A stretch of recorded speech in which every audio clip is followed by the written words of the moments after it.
Hey everyone, कैसे हैं आप सब। आई होप आप सब अच्छे होंगे और अच्छे से प्रिपरेशन कर रहे होंगे। तो गाइस, इस वीडियो में हम बात करने वाले हैं कि कुछ कंफ्यूजिंग स्टेटमेंट्स होते हैं सिटिंग और पजल अरेंजमेंट्स में। तो उसके पार्ट ए के बारे में बात करेंगे। ये सभी के लिए इम्पॉर्टेंट रहने वाला है, ठीक है वीडियो। तो वीडियो को लास्ट तक ज़रूर देखना है। और इसका पार्ट बी भी आएगा, तो उसका इन्फॉर्मेशन आपको टेलीग्राम चैनल में मिल जाएगा। तो अगर आपने टेलीग्राम चैनल को अभी तक ज्वाइन नहीं किया है तो आप ज्वाइन कर लीजिए, लिंक आपको डिस्क्रिप्शन में मिल जाएगा। और स्पेशली ये फोकस रहेगा बिगनर्स के लिए जो अब अपना प्रिपरेशन को स्टार्ट किए हैं या ऑलरेडी उनका फ्लो में है। ओके तो ये ऐसे स्टेटमेंट्स होते हैं जब हम मेंस को अप्रोच कर रहे होते हैं, तब ये कुछ चीज़ें छोटी छोटी सी हमें परेशान कर रही होती है, क्योंकि ये चीज़ें मैंने खुद ने भी फेस की हैं।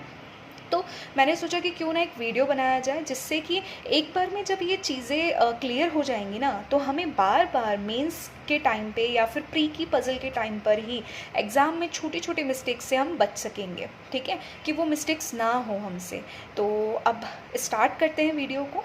तो उसमें फर्स्ट स्टेटमेंट है आपका, केस जो है वो बोल रहा है आपको बॉक्स बी जो है वो प्लेस्ड है 2 बॉक्सेस अबव ए। तो कभी भी आपको पजल एंड सिटिंग अरेंजमेंट्स के अंदर जब भी बोल दिया जाए अबव या बिलो, तो आपको नंबर ऑफ़ बॉक्सेस, क्योंकि हम यहाँ पे बॉक्सेस की बात कर रहे हैं इसीलिए मैंने नंबर ऑफ़ बॉक्सेस बोला है, तो नंबर ऑफ़ बॉक्सेस -1 करना है।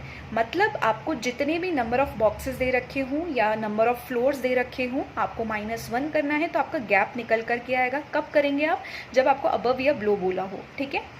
तो यहाँ पे बोला है कि बी जो है वो ऊपर है ए से, हिंदी में भी मैं बता देती हूँ। तो उसका कुछ डायग्राम इस तरीके से बनेगा, बी फिर एक का गैप और ए, क्योंकि यहाँ पे 2 बॉक्सेस थे तो 2 - 1 1 होता है, और बी जो है वो ऊपर है ए से, तो बी एक गैप ए, और इस तरीके का मैंने डायग्राम बना दिया है ताकि हमें समझने में आसानी रहे।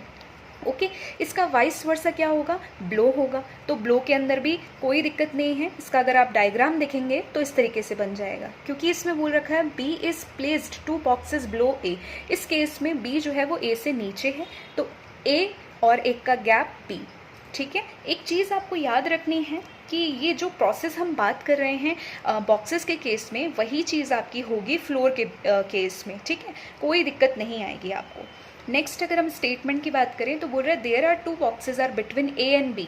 ओके तो यहाँ पे बोल रहा है, क्या यहाँ पे अबव या बिलो की बात है? बिल्कुल भी नहीं है, ठीक है। तो एग्जैक्टली जो गैप होने वाला है वो 2 का ही होने वाला है।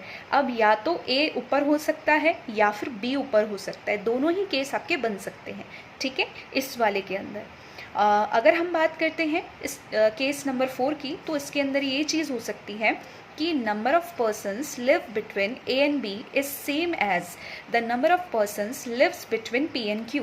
कहने का मतलब है कि ए और बी के बीच में उतने ही पर्सन्स बैठ सकते हैं एक अरेंजमेंट में जितने कि पी और क्यू के बीच में बैठे हैं, ठीक है। फॉर एग्जाम्पल अगर हम एक एग्जाम्पल ले लें, एक स्टेटमेंट बनाएं कि suppose there are 3 persons between A and B, then number of persons between P and Q will also be 3, ठीक है। कहने का मतलब है कि अगर पी और क्यू के बीच में 3 लोग हैं तो ए और बी के बीच में भी 3 होंगे, अगर ए और बी के बीच में 3 हैं तो पी और क्यू के बीच में भी 3 होंगे। ध्यान रखना कि यहाँ हमने एक एग्जाम्पल से इस केस को समझने का कोशिश कर रहे हैं, ठीक है। ये एग्जैक्टली पजल नहीं है, ओके। यहाँ पे बात होगी position of A and B और P and Q will depend upon the actual arrangement. तो पोजीशन जो है ना वो हमें ध्यान में रखना है ए एंड बी का और पी एंड क्यू का, ठीक है। अब अगर हम बात करते हैं तो देख सकते हैं आप, मैंने लिखा है कि ए और बी के बीच में 3 लोग हैं और पी और क्यू के बीच में भी 3 लोग हैं, ठीक है। फॉर एग्जाम्पल अगर यहाँ पर 8 पर्सन्स का एक अरेंजमेंट दे रखा होता और सपोज ए का पोजीशन यही रहता है टॉप पे, 2 यहाँ पे गैप हैं, फिर पी है, then B, then 2 and then Q, ठीक है। तो देखो ए और बी के बीच में 3 का गैप दिख रहा है, पी और क्यू के बीच में 3 का गैप दिख रहा है। ऐसे भी बन सकता है और इधर ऐसे भी बन सकता है। इसके अलावा जो भी कंडीशंस आपकी एक्चुअल अरेंजमेंट में गिवन होंगी तब आपका उसी अकॉर्डिंग बन जाएगा। हम यहाँ सिर्फ इस केस को समझने का कोशिश कर रहे हैं कि बेसिकली बोलना क्या चाह रहा है, ठीक है।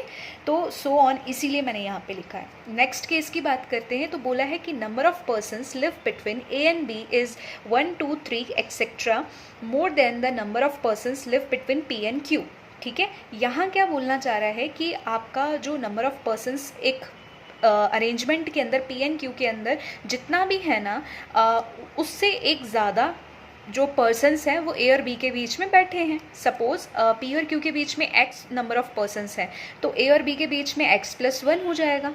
ठीक है, तो एग्जाम्पल से अगर हम इसको समझें तो मैंने यहाँ पे बोला कि सपोज कीजिए यहाँ पे कि P और Q के बीच में एक पर्सन है तो A और B के बीच में 2 हो जाएंगे। इस हिसाब से अगर मैंने एक अरेंजमेंट बनाकर रखा है तो आप देख सकते हैं कि P और Q के बीच में 1 है, A और B के बीच में 2 है। ठीक है, अब आपका केस ऐसा भी बन सकता है जिसके अंदर आप देख सकते हैं कि P और Q के बीच में आपका एक ही पर्सन बैठा है, A और B के बीच में आपके 2 पर्सन्स बैठे हैं। और वही चीज़ मैं आपको बता रही हूँ कि हम सिर्फ केस को समझने का कोशिश कर रहे हैं, केस को समझने का ट्राई कर रहे हैं। ठीक है, यहाँ पर एक्चुअल अरेंजमेंट नहीं गिवन है, जो भी कंडीशन एक्चुअल अरेंजमेंट में गिवन होंगी उसके अकॉर्डिंग हम चीज़ों को सेटअप करेंगे। ओके, नाउ अगर हम इस केस की बात करते हैं 6th केस की, तो उसमें लिखा हुआ है A lives above B। अब आपको बोला गया है डायरेक्टली कि A जो है वो B के ऊपर रहता है, बिलो भी बोल सकता है, कोई दिक्कत नहीं है। सेम चीज़ है कि अगर अबव बोलेगा तो A जो है ना वो B से इस तरीके से कुछ होगा, अगर बिलो बोलेगा कि A जो है लिव्स बिलो B तो A जो है वो बिलो के केस में इस तरीके से आ जाएगा। ठीक है, कोई दिक्कत वाली बात नहीं है आपको।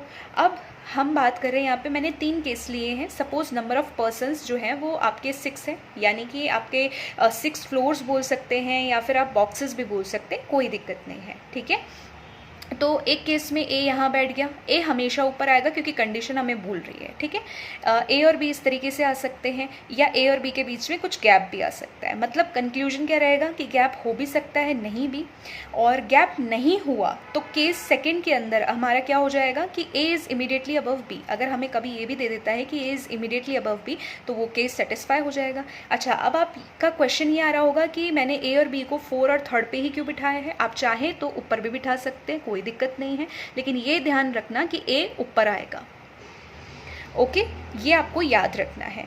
अब इस वीडियो में सिर्फ इतना ही। अगर ये वीडियो आपको इन्फॉर्मेटिव लगता है तो प्लीज़ लाइक कर देना, इस सेशन को शेयर कर देना अपने ग्रुप्स में, फ्रेंड्स के साथ में, और सब्सक्राइब कर लीजिए अगर आप चैनल पर नए हैं तो। इसका पार्ट B भी आएगा एंड देन आगे पार्ट C की भी रिक्वायरमेंट होगा तो हम C को भी लेकर के आएंगे। सारी चीज़ों को, सारे स्टेटमेंट्स को हम कवर करने वाले हैं इसलिए, और इनका जो जानकारी है वो मैंने बता ही दिया, टेलीग्राम चैनल पर मिलेगा, इसलिए stay tuned and till then take care, bye bye, all the best. कोई भी क्वेरी हो तो कमेंट में मुझे ज़रूर बताना। Okay, take care, thank you for watching.